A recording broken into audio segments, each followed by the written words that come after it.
విజయ్తో పవన్ కళ్యాణ్ ని పోల్చడం సరికాదు. తమిళనాడు ఎన్నికల్లో ఘన విజయం సాధించిన విజయ్తో AP deputy CM Pawan Kalyan ను పోల్చడం సరికాదని జనసేన మాజీ కార్యదర్శి బొలిశెట్టి సత్యనారాయణ అన్నారు. ఎంవీపీలోని తన నివాసంలో ఆయన మాట్లాడారు. నమస్తే అండి.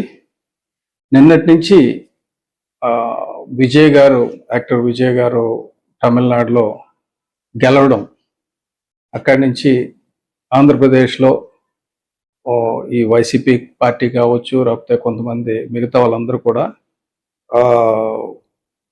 దాన్ని పోల్చడం, అంటే ఒంటరిగా వెళ్ళి విజయ్ గెలిచారు, పవన్ కళ్యాణ్ గారు ఒంటరిగా వెళ్ళకుండా తప్పు చేశారు, అంటే పవన్ కళ్యాణ్ గారు ఒంటరిగా వెళ్లకుండా తప్పు చేశారా అన్న దాంట్లో అడుగుతున్న దాంట్లో ప్రధాన కారణం ఏంటంటే, అలాగైతే జగన్ అధికారంలోకి వచ్చేవారు, ఇంకొన్నాళ్ళు దోచుకోవడానికి అవకాశం ఉండేదని.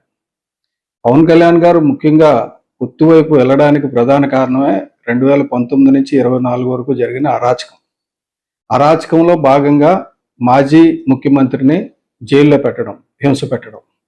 అది చూసిన తర్వాత ముందు లా అండ్ ఆర్డర్ని రక్షించుకోకపోతే మన రాష్ట్రం నష్టపోతుంది, మన రాష్ట్రం వెనక్కిపోతుంది, మన రాష్ట్ర ప్రజల భవిష్యత్తు అధోగతి అవుతుందని చెప్పి తన స్వార్థాన్ని పక్కన పెట్టి ఆయన పొత్తుకు అంగీకరించారు. అంగీకరించడమే కాకుండా పూర్తిగా తగ్గి ఎన్ని ఇస్తే అన్ని సీట్లు తీసుకొని అందరితో కలుపుకొని ముందుకు తీసుకెళ్ళి ఆయన ప్రధాన లక్ష్యం రాష్ట్రాన్ని కాపాడడం, రాష్ట్రంలో ప్రజాస్వామ్యాన్ని తిరిగి పునరుద్ధరించడం.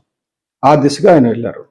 అసలు పవన్ కళ్యాణ్ గారికి హీరో విజయ్ గారికి పోలిక పెట్టకూడదండి. ఎందుకంటే హీరో విజయ్ గారు తను ముఖ్యమంత్రి అవ్వాలి, అధికారంలోకి రావాలనే ఉద్దేశంతో పార్టీ పెట్టి ముందుకు వచ్చారు, అధికారం వస్తుంది.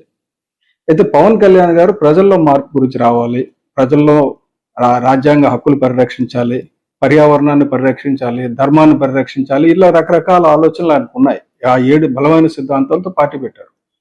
పెట్టినప్పుడు ఎప్పుడైతే బలమైన సిద్ధాంతాలతో పార్టీ పెడతారో ఆ ఆశయ సాధనకి టైం పడుతుంది.